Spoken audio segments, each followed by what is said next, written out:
Bonjour à tous, je suis Virginie Gratiani de la société Apostrophe. Je suis ravie de vous retrouver pour cette nouvelle saison, toujours avec des podcasts dédiés à la gestion des talents. Pour cette deuxième saison, je vous propose d'aborder les choses sous un nouvel angle. En effet, je partage le micro avec une invitée prête à nous livrer un formidable retour d'expérience. Aujourd'hui, j'ai le plaisir d'échanger avec Anne Trager, consultante en biohacking, coach certifiée en plein potentiel et formatrice. Bonjour Anne. Bonjour Virginie, bonjour à tous. Anne, tu es franco-américaine, tu disposes de plus de 35 ans de pratique dans la communication internationale pour des entreprises de toute taille et nous nous sommes rencontrés car nous avons une passion commune, le potentiel humain. Tu travailles beaucoup sur les sujets d'intelligence collective, de la performance au quotidien, du biohacking et c'est ce qui t'a amené du coup à devenir coach certifié. Dans ce podcast, tu vas justement nous parler du biohacking, de ce que ça peut nous apporter et avant la fin du podcast, tu partageras avec nous 3 astuces pour avoir plus d'énergie au quotidien. Alors pour commencer, je te laisse nous présenter ton parcours.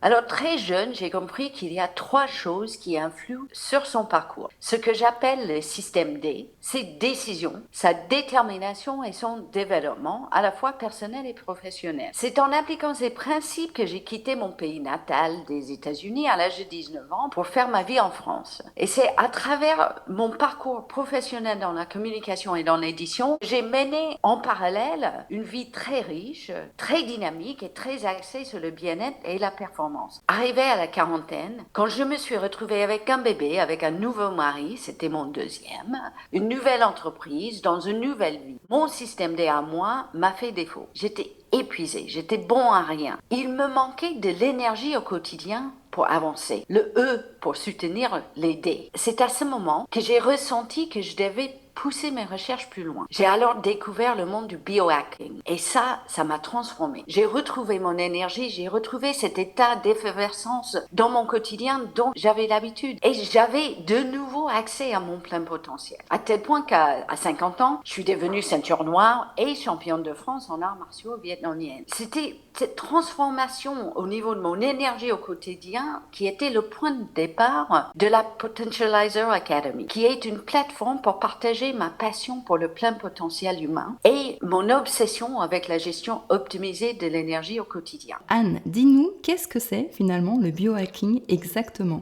Le biohacking, c'est l'art et la science d'optimiser son corps, son environnement et son mental pour trouver un état de performance optimal. C'est un système pour gérer son énergie au quotidien. Ce sont des outils pour exprimer son plein potentiel, quelles que soient les circonstances. Le corps va se trouver au centre de notre performance au quotidien, on le sait tous, et ce corps, il est hautement dépendant de notre hygiène de vie, de ce qui se passe dans la tête, de nos habitudes et de notre environnement. Le biohacking va s'atteler à optimiser tout cet écosystème en trouvant des astuces qui sont personnalisées, adaptées à la vie de chacun, selon ses objectifs. On va utiliser les dernières recherches scientifiques associées à l'auto-expérimentation. Et c'est comme ça que le biohacker va affiner les éléments de son environnement, à la fois interne et externe, pour que ces éléments de l'environnement contribuent activement à ses objectifs. Si vous voulez, c'est une méthodologie qui permet une sacrée prise d'autonomie. Mais d'où vient le terme de biohacking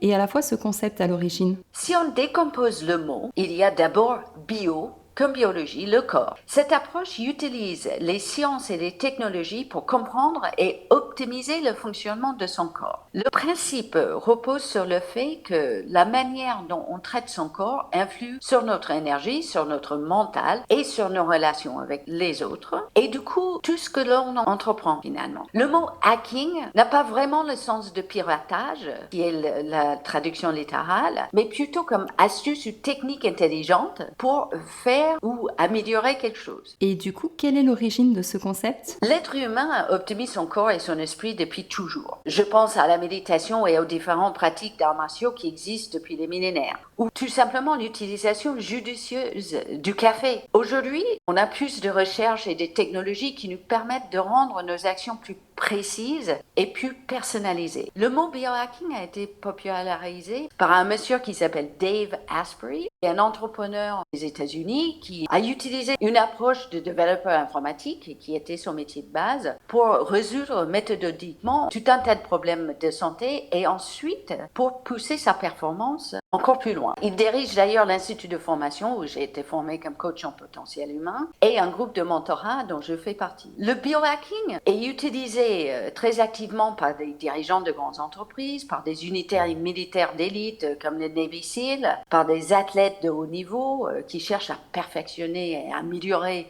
continuellement leur performance physique et mentale. Mais ce qui est fabuleux, c'est que c'est une méthode qui est accessible à tous. Ok, alors maintenant que le concept est plus clair pour nous, en quoi ça consiste, comment on peut se l'approprier, cette méthode? L'idée est de prendre une approche systématique d'optimisation selon ses objectifs, par d'abord une prise de conscience des choix que nous faisons en permanence et de leurs impacts. On applique des périodes de test ou d'auto-expérimentation plus ou moins longues pour déterminer si les interventions qu'on choisit apportent des résultats recherchés. Pour simplifier, c'est la mise en pratique de la méthode scientifique pour que notre environnement interne et externe toujours, travaille pour nous et non pas contre nous. Je vais vous donner un exemple. J'ai parlé tout à l'heure de l'utilisation judicieuse du café, qui est une substance que l'humain consomme depuis très très très longtemps pour augmenter ses capacités cognitives et booster son énergie. Donc tout le monde qui boit du café fait du biohacking déjà. Ça, c'est chouette. Mais on peut aller plus loin. Oui, c'est chouette, hein? Voilà.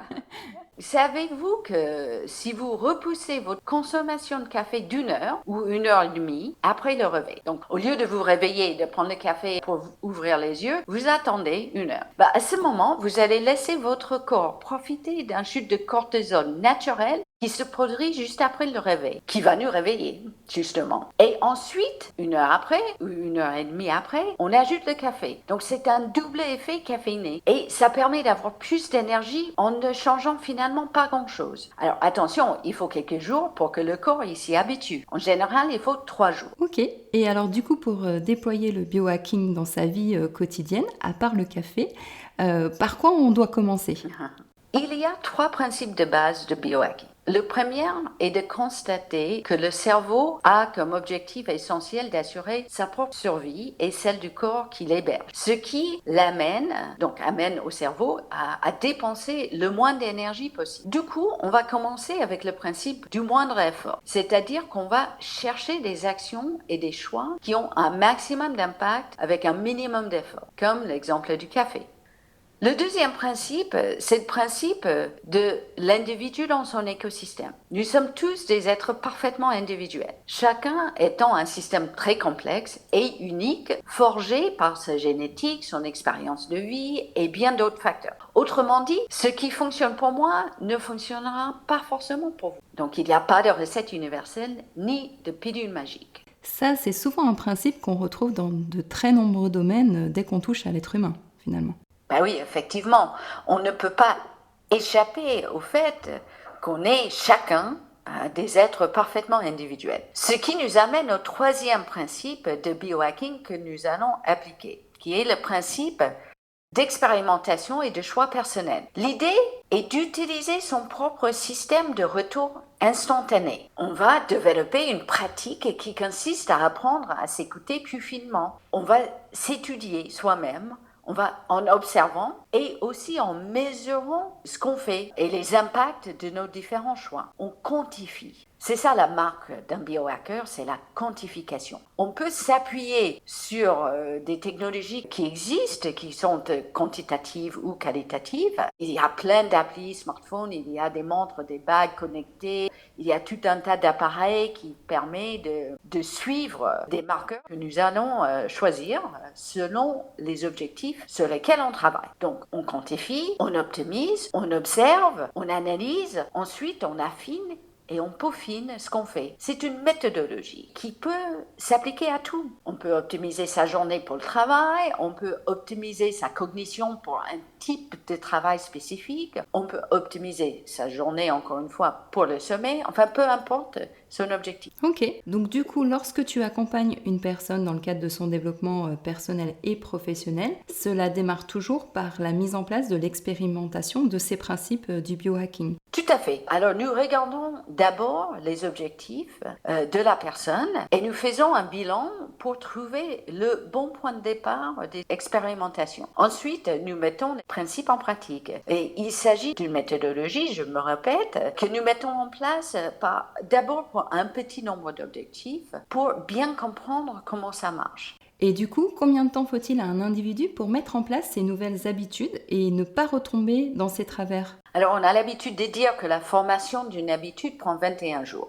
En fait, dans cette période de 21 jours, il y a la formation d'un schéma neuronal, mais ça suffit pas, en fait. Pour que ça devienne réellement une habitude que l'on réalise sans y penser et en dépensant donc un minimum d'énergie, il faut bien plus longtemps et ça, c'est variable selon les individus. Cela dit, le travail que nous faisons ensemble sur les objectifs et les méthodologies dure entre 3 mois et 6 mois en général. Donc du coup, comment on fait pour trouver ce qui nous correspond le mieux dans ces principes-là ? Tu parlais de l'instant feedback. Cependant, il faut avoir l'idée en amont de tester, d'expérimenter pour voir comment ça marche et faire autrement. Ben oui, tout à fait. C'est justement ça le travail que je vais faire avec des clients. En général, les gens savent à peu près ce qu'il leur faut et ils ont déjà une idée de comment faire autrement. C'est le passage à l'action qui est toujours le plus difficile et c'est là où l'accompagnement permet de cibler exactement les étapes suivantes pour la personne. Par ailleurs, du fait de ma formation permanente dans le domaine, j'aide les individus à déterminer ce qui aura le plus d'impact. Ensuite, l'expérimentation et l'utilisation de suivi quantitatif et d'outils de suivi va nous permettre de savoir si ça marche. C'est toute cette technologie du biohacking qui fera la différence en s'appuyant sur ces appareils connectés, entre autres. Alors Anne, avant de conclure ce podcast, quelles sont les 3 astuces que tu souhaites partager avec nous pour avoir plus d'énergie au quotidien ? Je vais en profiter pour introduire un 4e principe. C'est un principe qui fait vraiment toute la différence. C'est ce que j'appelle le principe de la réduction de sa kryptonite. C'est la première chose que je vais vous inviter à faire. Il s'agit de passer en revue votre écosystème, donc votre corps, votre mental, votre environnement dans le sens large. Et vous allez chercher ce qui est votre kryptonite. Pour Superman, la kryptonite était la pierre, une pierre qui venait de chez lui, et dans la présence de kryptonite, Superman n'avait aucun super pouvoir. Par contre, quand il était dans la présence du soleil et de la terre, il avait plein de super pouvoirs. Donc nous aussi, nous avons chacun de la kryptonite et du soleil. Donc prêtez attention à ces baisses d'énergie au quotidien et identifiez les causes et ensuite réduisez ces causes-là. Donc commencez par la kryptonite et faites en sorte après d'augmenter ce qui est votre soleil personnel. Cette idée semble vraiment basique. La réalité est que la mise en pratique, malgré ses impacts cumulatifs, reste assez rare. Deuxième astuce,